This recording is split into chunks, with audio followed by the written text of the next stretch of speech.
जर तुम्हाला महिन्याला पगार येत असेल तर तुम्ही ॲटो बचत सुरू करा. महिन्याला पगार झाल्यानंतर तुमच्या पगारीतून छोटीशी रक्कम पहिली ॲटो डेबिट झाली पाहिजे फ्युचर फंडसाठी.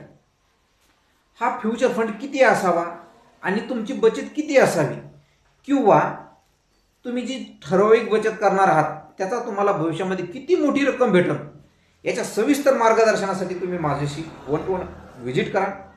मी तुम्हाला सांगेल की आज छोटीशी केलेली बचत भविष्यामध्ये केवढा मोठा परतावा देऊ शकते.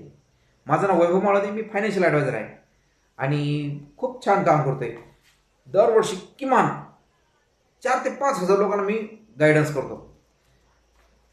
जर तुम्हाला माझी माहिती आवडत असेल तर नक्की माझी ही यूट्यूब चॅनल सबस्क्राईब करा.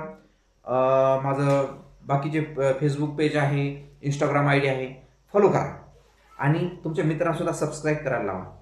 खूप खूप धन्यवाद.